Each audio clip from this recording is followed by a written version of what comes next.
Hey everyone, it's Jensen again, here for more talk.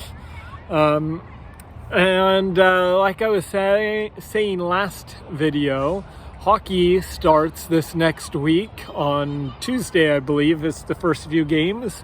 And Seattle Kraken are starting their season up, so people around here in Seattle, Washington area are getting pretty excited for that. I am excited for the Ducks, of course, because that's who I care about.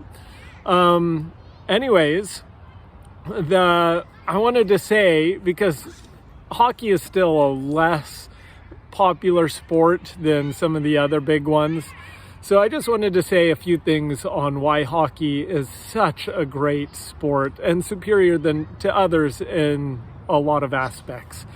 So one thing, it's fast-paced. They're always moving. You're on the ice for like 50 seconds, 60 seconds tops most of the time, which means it's always full speed. You're not slowing down, taking it easy ever. It's always full speed because you're rotating guys in and out all the time. So that makes it exciting. Another thing that makes it exciting is that there is no flopping. It's physical and there's no pansy garbage flopping that just ruins so many sports. Like soccer and basketball are just sometimes awful to watch when you see someone get touched and then they they fall down like they've been shot. It's just absolutely ridiculous. But hockey, you don't have that. One of the reasons why you don't have that is if someone embellishes, like if they get tripped, which is a penalty, you get tripped by some guy, but if you flip down and flop like you've been shot, you'll also get a penalty called against you for embellishment. So you just go down and you can't like make it seem any worse than it is, which makes it great. It is such a great thing that there is no, flopping.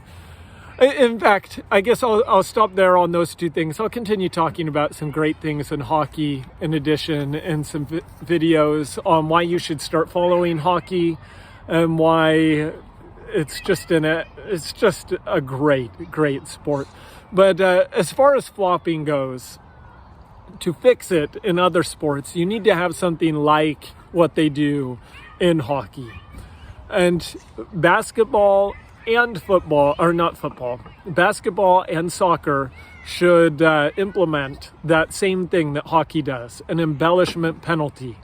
Now, in basketball, if you flop, then, I don't know, you should get a technical foul or something called against you. And maybe they do have a rule like that, but it's never called, and it's so annoyingly awful. Basketball is worse than soccer, and that's saying something. They flop like no other in basketball. And it's like the biggest people too, like LeBron James. I mean, you walk by him and even though he's bigger than everyone else on the planet, it looks like, he's a 35-pound little child getting flung by a gorilla. Silverback gorilla just takes him and just ridiculous. Anyways, call a technical foul on him. 2 technical fouls, you're out of the game.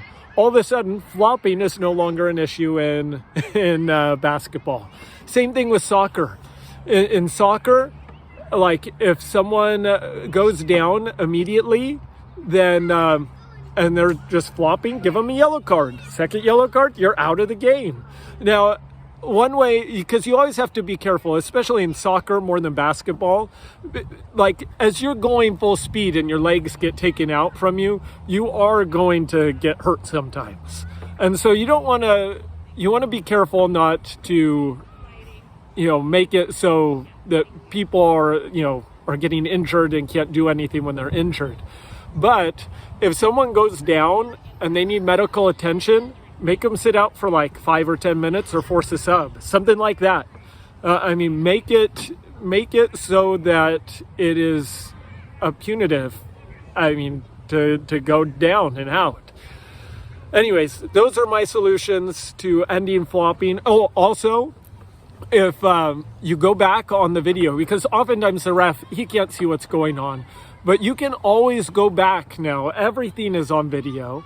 So after the game, look at the guy. If he flopped down, it was obviously a fake, and the ref didn't give it to him in game. Then then after the game, you see, oh, he flopped down, and then as soon as the second later he jumps up and everything was fine, then give him a yellow card after, and make that yellow card accumulate until they're out.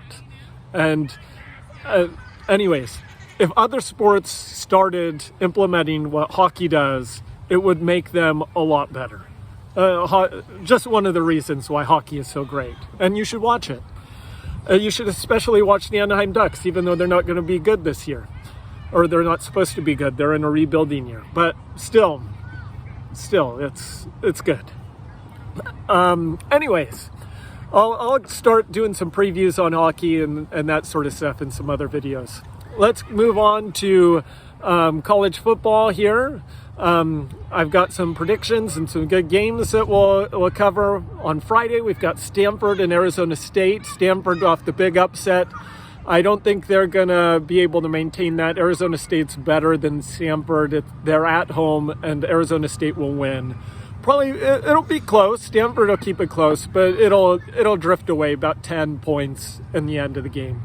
We've got Oklahoma, Texas. That'll be a big game. I don't know what to think about this one. It's it's a tough one. I really don't know, but I would want to see probably.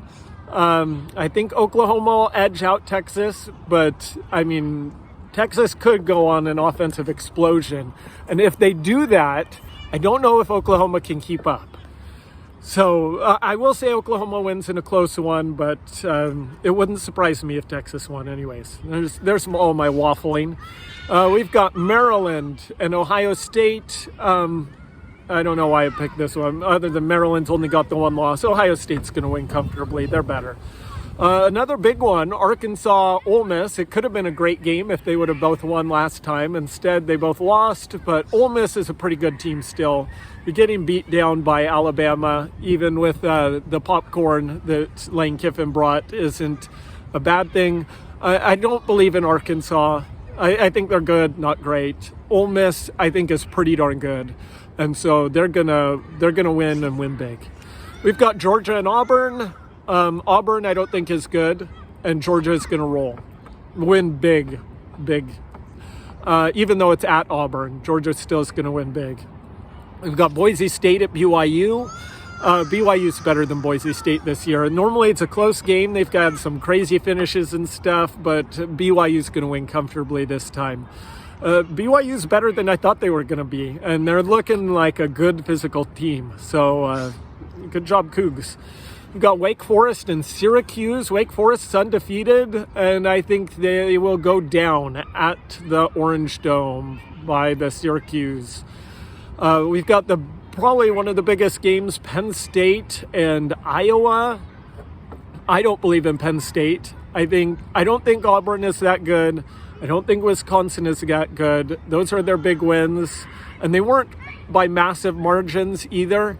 And so I think I don't think Iowa is going to blow them out by any means. I think it'll be a close game, but Iowa's defense is a lot better, and Penn State won't be able to move the football. Iowa's going to win that. A close one, but Iowa by a touchdown. Oregon State and Washington State. I think Oregon State will blow out Washington State. I don't believe in Washington State. They're not going to do good. Oregon State is better than I thought they were going to be. Not great, but better than I thought they were going to be, so they'll win big. Wyoming is undefeated. Mountain West team. They haven't played anyone. They're going to visit Air Force. It'll be tough for them, but I think they'll stay undefeated. So give me the Cowboys. Then we've got Michigan, Nebraska. Michigan's undefeated. Nebraska's 3-3. I think Nebraska is not as good as Michigan. Let me get that out. I think Michigan is better than Nebraska right now, but I think Nebraska is going to win this game. I think Nebraska is a lot better on defense, especially. Their defense has been great, actually. Getting back to the old black shirt days for the Huskers. So I think in a very close game, somewhat like that Michigan State-Nebraska game, but Nebraska comes out on top this time. Notre Dame, Virginia Tech. Notre Dame coming off the loss, and Virginia Tech's only got one loss. I don't think either of these teams are great, and I think they're about the same. But since Virginia Tech is at home, they're going to be crazy there in Blacksburg, and so I think the Hokies are going to win. This one, probably not that big, but I'm going to do it anyways. LSU at undefeated Kentucky. I think LSU is going to come back and win. They should have beat Auburn last time.